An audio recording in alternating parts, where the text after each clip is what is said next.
Hitler గురించి రేవంత్ రెడ్డి గారు మాట్లాడినటువంటి వాక్యం మనం చూసాం 4 రోజుల కింద. తను హిట్లర్ని ఆదర్శంగా తీసుకుంటున్నట్టు అర్థం ఇస్తూ, ఆయన వాడినటువంటి విధానాన్ని అనుసరిస్తున్నాను అనే అర్థాన్ని ఇస్తూ, హైడ్రా ఆయనకి ఎంత ఇష్టమో నాకు అంత ఇష్టం, అందుకని అక్కడి నుంచి స్ఫూర్తిని పొందాను, హిట్లర్ నుంచి స్ఫూర్తి పొందానని చెప్పి గతంలో కూడా ఒకసారి మాట్లాడాడు కదా.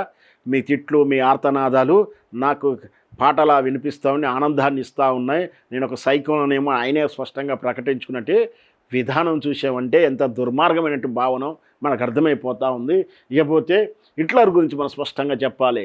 హిట్లరు ఎప్పుడు కూడా ఒక మతం పేరు మీదనో, ఒక వర్గం పేరు మీదనో, ఒక జాతి పేరు మీదనో మేము మాత్రమే మేలైన వాళ్ళము, మేము మాత్రమే శ్రేష్టమైన వాళ్ళము, మేము మాత్రమే పాలకులము, మా జాతే గొప్పది అని విర్రవేగినటువంటి జాతి అహంకారులందరూ కూడా చరిత్ర గర్భంలో కలిసిపోయారు. ఈరోజు కూడా మత ప్రాతిపదికంగానో, తెగల ప్రాతిపదికంగానో, జాతి ప్రాతిపదికంగానో ఉన్న దేశాలు సర్వనాశనం అయిపోయాయి. ఏవి కూడా క్షేమంగా లేవు. మత ప్రాతిపదికన దేశం మన పక్కనున్న పాకిస్తాన్ తీసుకున్నా, ఆఫ్ఘనిస్తాన్ తీసుకున్నా, ఇంకేనిస్తాన్ తీసుకున్నా మనం ఇంకా చాలా పేర్లు చెప్పకూడదు. ఏది కూడా మతం ప్రాతిపదికంగా చేస్తే దేశం అశాంతిమయమైపోతూ ఉంటుంది. అంటే ఒక లావాల ప్రజ్వల లోపల అగ్నిగోళాన్ని దాచుకొని ఉంటుంది. సమయం వచ్చినప్పుడు అది పెగిలిందంటే భస్మీపట్నం కావాల్సిందే. ఫస్ట్ ఎగ్జాంపుల్, నిన్న జరిగినటువంటి ఇరాన్ మీద దాడి అమెరికా చేసి ఇరాన్ ప్రెసిడెంట్ని ఖైమోనీని చంపినప్పుడు అక్కడ సంబరాలు చేసుకున్నారు.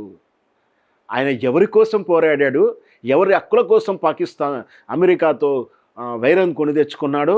తన ఇరానీ జాతీయుల కోసం, తన ఇరానీ ప్రజల కోసం. ఇరానీ ఇంధనం హక్కులు, ఇంధనం హక్కులు నా ఇరానీ ప్రజలకే సొంతం కావాలి. నా ఈ ఇంధనం మీద వాడెవడు అమెరికా వాడు పెత్తనం చేయడానికి? నో, మా రిఫైనరీ ఆయిల్స్ మాయే, మేమే అమ్ముకుంటాం, మేమే తవ్వుకుంటాం, మేమే కడుక్కుంటాం, మేమే అమ్ముకుంటాం. నువ్వు ఎవడివిరా, నువ్వు మా మీద పెత్తనం చేయడానికి వీలు లేదని చెప్పి అమెరికాతో వైరం తెచ్చుకున్నాడు. కానీ అట్లాంటి ఖైమోనీని చనిపోతే సంబరాలు చేసుకున్నారు. ఎందుకు? ఇది ప్రయోజనం కరెక్టే కావచ్చు, కానీ ఆయన పాలన కాలంలో మహిళలు ముఖ్యంగా ముస్లిం మహిళని మత ఛాందసవాదంలో ఇరికించి అశాంతిమయం చేశారు. మహిళా హక్కులను కాలరేశారు. దాంతోపాటు మత ఛాందస్తాన్ని పెంచాడు, కట్టుబాట్లు పెంచాడు. దానివల్ల భావస్వేచ్ఛను కోల్పోయారు. సమాజమంతా, ప్రపంచమంతా ఈ 5G జనరేషన్తో పోటీపడి వెళ్ళిపోతూ ఉంటే ఇంకా ఛాందసవాదంతో ఇరాను కట్టడిగిపోయినప్పుడు వాళ్ళు స్వేచ్ఛను కోరుకున్నారు. ఆ బంధాలను విముక్తి కలగాలనుకున్నాడు. ఆయన చచ్చాడు కాబట్టి నేను బంధాల నుంచి బయటపడతానని చెప్పుకున్నాడు. ఆనందపడ్డారు, పండగ చేసుకున్నారు. ఆయన మాత్రం తన జీవితకాలం ఇరానీ ప్రజల కోసం పోరాడాడు, ఇరానీ హక్కుల కోసం పోరాడాడు. అమెరికాతో వైరం తెచ్చుకున్న సమాజంలో ఆయన తీరు పట్ల ఇంకా మనం స్పష్టంగా చెప్తున్నాం. ఆయన ప్రజల కోసం చేసినా, వాళ్ళ దేశం కోసం చేసినా, వాళ్ళ జాతి కోసం చేసినా, సమాజంలో ఆయన పరిపాలించిన తీరు, సమాజంలో వ్యక్తిగత స్వేచ్ఛ, సమాజంలో పర్సనల్ స్వేచ్ఛ పోవడం వల్ల అతను విలన్గా చూశారు. అదే సేమ్ హిట్లర్ కూడా అదే గతి పట్టింది. తన జాతి మాత్రమే పరిపాలించగలిగింది, నా జాతి మాత్రమే గొప్పది అంటూ నాజీలు చేసినటువంటి దురంకారమైనటువంటి విధానం, నాజీల పేరు మీద మూటలు కట్టి హిట్లర్ చేసినటువంటి దాష్టికానికి ప్రపంచమే అతలాకుతలమైపోయి షేక్ అయ్యి రెండో ప్రపంచ యుద్ధంలో ఎంత కోల్పోయో మనందరూ తెలిసింది కదా. అట్లాంటి దుర్మార్గుడు కుక్క చావు చచ్చాడు. మళ్ళీ స్పష్టంగా చెప్తున్నాండి, ఎవరైతే జాతి, కులం, మతం పేరు మీదటువంటి రాజకీయాలు అహంకారంగా చేస్తారో, ఏ నియంత అయితే బుల్డోజింగ్ చేస్తారో, అధికారం ఉన్నప్పుడు నీ కాళ్ళెరగొడతా, నీ లాగులో తొండలేస్తా అంటే అది హిట్లర్ యొక్క లక్షణాలే అని చెప్పాలి స్పష్టంగా. వాళ్ళంతా కూడా హిట్లరు కుక్క చావు చచ్చాడు, కుక్కతో పాటు చచ్చాడు, కుక్కని చంపి షాంపిల్గా తాను కూడా చచ్చాడు.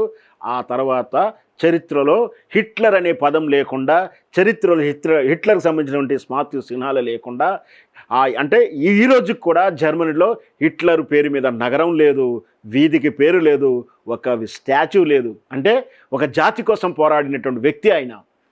వాళ్ళ జాతే గొప్పది అనుకున్నాడు, వాళ్ళ జాతి గురించే పోరాటం చేశాడు. కానీ నిరంతర పాలన వల్ల అక్కడ వచ్చినట్టు అంటే అమెరికా ఆంక్షలు విధించింది ఆ రోజు, ఐక్యరాజ్య సమితి ఆంక్షలు విధించింది జర్మనీ మీద. ఈ ఏదైతే హిట్లర్ ఉన్నాడో హిట్లర్ యొక్క ప్రతి జ్ఞాపకాన్ని చరిత్రతో సహా కడిగేసి వాళ్ళు మాత్రం కొన్నిటి వాళ్ళు దాచిపెట్టారు. కానీ హిట్లర్ జీవించిన ఇల్లు కానీ హిట్లర్ జీవించినటువంటి నడిచిన నేల కానీ ఏది కూడా నామరూప శవాన్ని కూడా ఎక్కడ దహనం చేశారు, ఎక్కడ భస్మీ చేశారు, ఏ సముద్రంలో కలిపారో కూడా దాఖలాలు లేవు. హిట్లర్ పేరు పెట్టడానికి వీల్లేదు, హిట్లరు నగరాన్ని లేదు, స్టేట్కి లేదు. మన ఎయిర్పోర్ట్లకు ఎట్లా పెట్టుకుంటాం నాయకుల పేరు, అక్కడ ఏదీ లేదు, హిట్లర్కి చిహ్నమే లేదు. కానీ అమెరికా ఆంక్షలు పెట్టకూడదు. కానీ నిజంగా ఆ దేశ ప్రజలు ఆయన ప్రేమిస్తే, ఆ జాతి ప్రజలు ఆయన ప్రేమిస్తే మరి హిట్లర్ పేరు పెట్టుకుంటారు కదా, అవునా కదా? అంటే ప్రభుత్వం అంగీకరించకున్నా, అమెరికా అంగీకరించకున్నా వాళ్ళ నగరానికి పేరు పెట్టుకోవచ్చు, వాళ్ళ సంతానానికి పేరు పెట్టుకోవచ్చు. మనం చూసాం ఇక్కడ దివంగత రాజశేఖర రెడ్డి గారి పేరు పెట్టుకున్నారు. ఆయన చనిపోయిన తర్వాత అభిమానంగా పెట్టుకుంటారు. ఎవరికైనా పవన్ కళ్యాణ్ చూసి ఆ పవన్ కళ్యాణ్ అని కూడా పెట్టుకున్నటువంటి విధానం మనం చూస్తూ ఉన్నాం. కానీ అక్కడ పెట్టుకోలేదే దాని అర్థం ఏంటి? నియంతలు దుర్మార్గంగా ఉంటే వాళ్ళకు చరిత్ర హీనంగా ఉంటుంది. వాళ్ళకు అధికారంలో ఉన్నప్పుడు, బలం ఉన్నప్పుడు మాత్రమే లాగుల తొండలేసినా చెట్టు కట్టేసినా కూడా అడిగే నాదుడు భయానికి ఉండడమో. కానీ ఒక్కసారి అధికారం పోతే, ఒక్కసారి పట్టుపోతే హిట్లర్ లాంటి గతి పడుతుంది అనేది చరిత్ర నుంచి నేర్చుకోవాల్సిన పాఠం.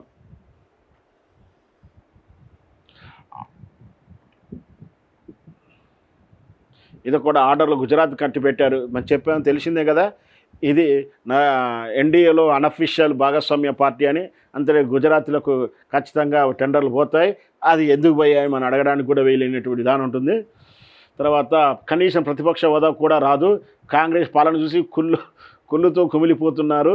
కమిషన్లకు అలవాటు పడిన వారే మా మీద ఆరోపణలు చేస్తున్నారు. రూపాయలు 680 కోట్ల టెండర్లో రూపాయలు 3,000 కోట్ల అవినీత. ఒలింపిక్స్లో తెలుగులో నుంచి గోల్డ్ మెడల్ సాధించే బాధ్యత నాదే. అంటే సారు రవీంద్ర రెడ్డి గారు, మీరు ఫుట్బాల్ ఆడతారా ఏంటో, మరి మీరు రాష్ట్రం తరఫున తెప్పిస్తారా, మీరే ఆడతారా? ఒలింపిక్స్ అంటే దేశాల మధ్య జరిగేది, రాష్ట్రాల మధ్య జరిగేది కాదు. దేశం నుంచి టీంలో నుంచి తెలంగాణ టీం ఉంటుందని ఉద్దేశమా, లేదా మీరే ఒలింపిక్స్ ఆటలు ఆడతారా?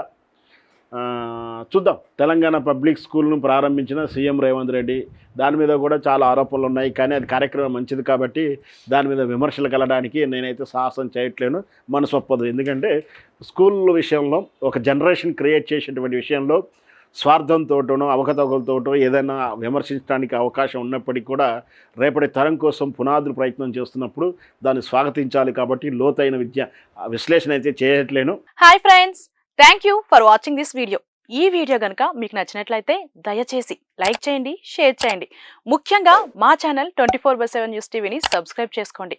ఆ తర్వాత మీ విలువైన అభిప్రాయాల్ని, మార్పులు, చేర్పులు, కావాల్సిన వీడియో ఏమన్నా ఉంటే మన వీడియో కింద కామెంట్ సెక్షన్లో కామెంట్ రూపంలో తెలియజేయండి. నమస్కారం, సాయిదంచిక మాట్లాడుతున్నాను. ప్లీజ్ సబ్స్క్రైబ్, షేర్, లైక్ చేయండి 24/7 టీవీ ఛానల్.